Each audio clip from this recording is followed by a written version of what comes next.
And sturdy 30, 10 out of Haywood, thanks to unabated gang wars. One officer down, so I guess you're all screwed, cause the NCPD will not let that go. Got another blackout in Santo Domingo. Net runners are at it again, poking holes in the power grid.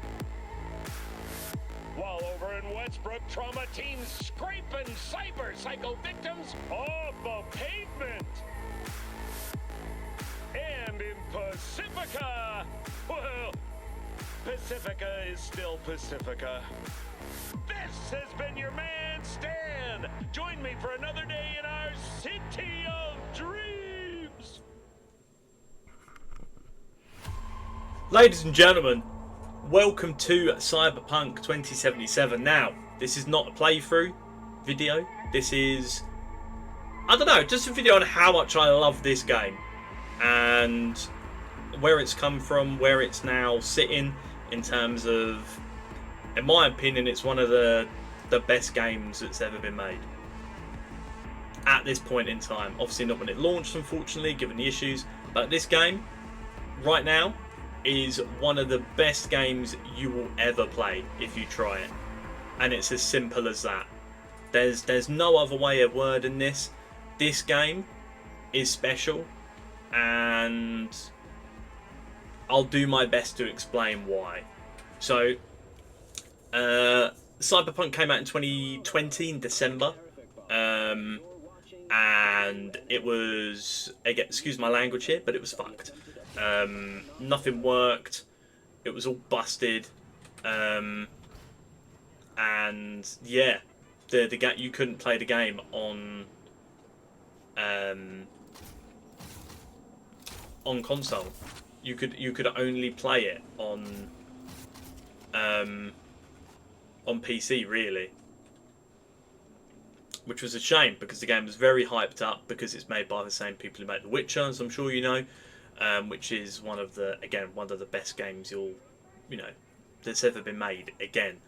But yes, Cyberpunk's had its issues, of course, but what they done was they didn't give up.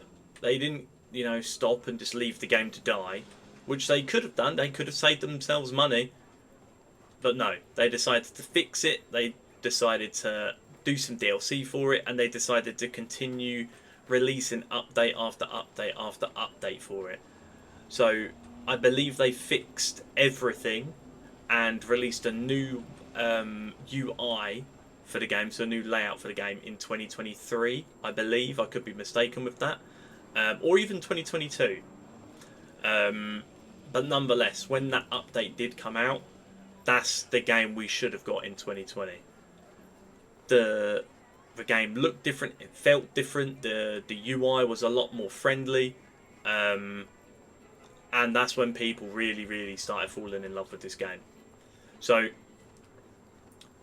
with the next gen update, there also came some other things as well. So Edge Runners had also released in the same year, I believe, which is the anime.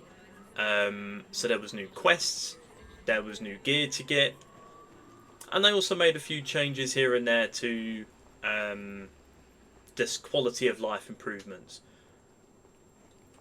Now, I didn't know DLC was going to happen for this game. I had no idea.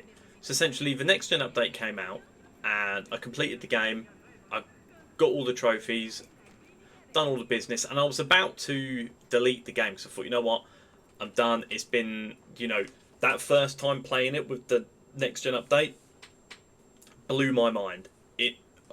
Even playing it to this day, this game still blows my mind with how detailed it is and how unreal it is. But then I knew, I found out DLC was coming, so I thought, you know what, I'll get the DLC. Sod it, it's got Idris Elba in it. Why not? And the DLC was by far, again, oh my god. I can't explain. I'm no good at explaining how I feel after playing certain games, but after playing Cyberpunk 2077, again, multiple times, I still can't get over it. I can't get over how unique this game is. There's no other game like this in my opinion, or close to it. Like, yes, there are first-person RPGs out there, but there's nothing that tops this in my opinion. I just feel like the story in this game, you know, Keanu Reeves, killer performance as Johnny Silverhand. You've got V, you've got Panam, you've got Judy, Jackie. I can't express how good the story is once you get into it. My only tiny criticism is that the prologue may be a little bit too long, and the story doesn't kick in until you meet Johnny Silverhand. That would be my one teeny tiny criticism. I understand why it's that long, the prologue, and I understand that, again, it's a RPG you can take as long as you like. But I feel like for those who are really focused on the story, I feel like having that quick story can, you know, lock some players in a little bit quicker. The way this game looks is special as well, by the way. I mean, Jesus Christ, the way everything lights up, the neon lights. I have NPCs on medium density, so essentially on PC and console I think you may be able to do this. I just chose medium NPCs, so you can choose ultra, so there's more random people just walking around. But I chose just to have medium just because it helps with the PC build I've got.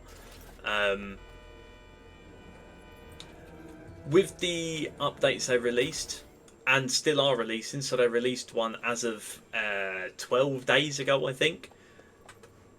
There's so many extra things that you can do now.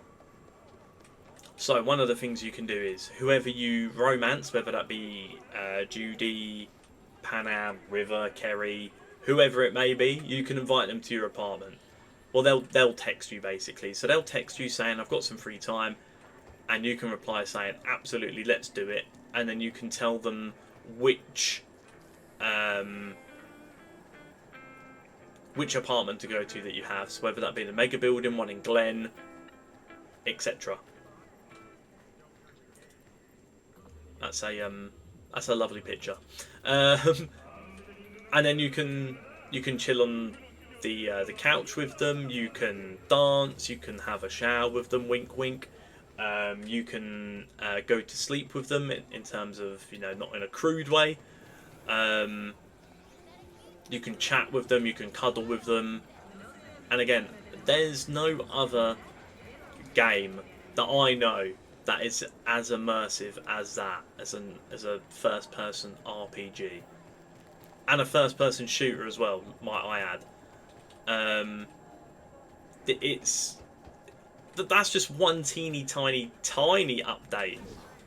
The other things they added to the game were, you can now get the train. So you may have seen, if you played the game before, that there's train tracks around in the sky. There was a mod before where you could get the train, but they've actually implemented it into the game now. So you can just jump on a train and enjoy Night City from the heights. There's also let me show you the mode. Let me get a vehicle.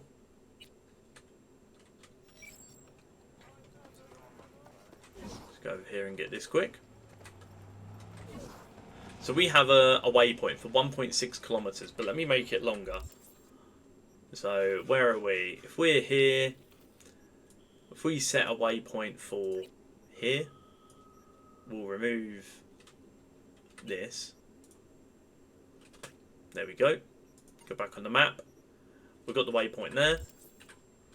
So this is one they added a couple of days ago. We get in the car, and I'll turn the radio off just so you can hear me a bit better. Let's put it in first person. You can hold G here, and it will auto drive to the waypoint you've set. Now, no, you may be thinking, oh well, you know, loads of games have done similar things. Like I think Red Dead has like an auto ride horse, and so does The Witcher, I think. But I just feel like this is more insane. I don't know why. It just feels different. And you can also change the camera, have her on cinematic one as well. So we'll have this until we get to the destination. I think this is one of the coolest features you can have in a game. When it looks as immersive as Cyberpunk, when there's all these neon lights and etc., I feel like driving through that uninterrupted and just looking at it to admire it, I feel like it's just so much better. V will, well, should follow the rules of the road as well, so he'll stop behind cars, etc. He'll stop at red lights. He shouldn't run anyone over. Blah blah blah. You can also have Johnny jump in the car with you as well, so sometimes he might just teleport in and say hello. But obviously with the music as well on the radio playing while you're just sitting here chilling, again, it's unreal. One of the best things, and I'm so glad they've put it in. It works so well. Again, I would put the music on, but again, I keep getting copyrighted strike, and well, not striked, but I keep getting copyright issues where I'm having to remove the audio. So it literally makes no sense whether I play it or not. But yeah, that's another thing they put in the update. There's the photo mode as well, which is unbelievable, and I will try and get the photo I took in game and made as the thumbnail for the video. But yeah, the character development in all of them, Johnny, Panam, Judy, V, Jackie, etc., Takemura. There's so many things going on in this game. You will never experience them in one playthrough. So I would strongly suggest you do maybe even 4 playthroughs, and I would recommend you do one as female V and one as male V, because again, the playthrough's slightly different. You speak to different characters in a different way, you romance different characters in a different way, etc. So yeah, I would definitely recommend playing the game more than once. I feel like you'll experience it in a better way, and once you know what the story is or what the story is going to be, it's going to make a lot more sense, meaning you can get a bit more invested the second or third time round. Now, we've been streaming this game for about a week and a half, and I have enjoyed every single second. I'm grateful for everyone who's joined along as well, and said how much they like the game, or I've encouraged people to go buy the game, go re-download it, because a lot of people have deleted the game due to its launch 5 years ago, and then see me playing it or someone else playing it and gone, oh shit, sorry again for swearing, this game looks insane, like what is this game? And then they've gone and re-downloaded it and enjoyed it for what it should have been back then. Like, again, this game is absolutely perfect in its current state, and I cannot wait for Cyberpunk 2. I can't wait for The Witcher 4. I can't wait for the new Edge Runners anime. But I mean, look at that shot. The game just looks and feels like nothing I've ever experienced before. I know that may sound cringy or whatever, but this game truly does drag you into the world and makes you feel like you're part of it. Like on stream earlier, we had a deep conversation with Johnny, and it made me feel sad. The main crux of the story is that the main character, are dying. You've got this construct in your head, which is Johnny Silverhand, which is Keanu Reeves, and you're trying to find a way to save yourself. Now, the different endings obviously lead to different things, so I won't spoil what they are, but that is the main crux of the story. Now, you'll go through meeting liars, cheaters, traitors, etc. You'll meet good people, bad people, funny people, strange people. There'll be shocking moments. There'll be, I'm going to say one thing, and for those who know, you know. If you don't know, you'll know once I say this. Basilisk. Male v Basilisk. That's all I'm going to say. But yeah, I strongly suggest you go and play this game. I've never been an advocate to go play a game so much, but this game will make you feel ways you've never felt before about playing a video game before. And that's what I'll probably leave it as, because I think we've arrived at the destination. No, not yet. But yes, as soon as the journey ends, I'll end it there. But yeah, I do hope that if you have watched my explanation and my feelings towards the game, maybe you help, maybe you go buy it and you enjoy it and you feel the same way. Again, I'm not saying that you have to go buy it, but I feel like you are missing out if you don't go play this game. And that's as simple as that. This game and its DLC, again, the DLC is insane. If you choose a specific ending and you then follow that path, the DLC turns into a horror gameplay. A horror game, sorry.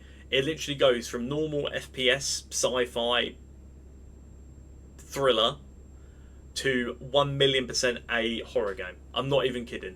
Not even joking. I remember playing it and legitimately pooing my pants throughout the whole encounter. Like, it makes you feel so tense throughout the whole thing, throughout the whole encounter at the end. Again, if you played it, you'll know. If you haven't, then again, go do it. But yeah, I will. I've also took part in, I believe they're called Game Found, where they essentially, or Game Fund, they essentially work off of public funding to make board games. Now, I'm not sure how many people know this, but they've reached their target. And again, I'm not saying I helped massively, but I put a healthy contribution in to make the board game for Cyberpunk 2077. And it is going to be released worldwide in stores, etc. But if you did help contribute a certain amount of money, then you are going to be getting a box first, which is pretty cool. I think that's sick. So when it comes, obviously I think I'll do an unboxing on it. I think that would be cool. But yeah, until then, I hope to catch you on our live stream soon. We're almost at 4K subscribers, so I'd really appreciate it if you can help me get there.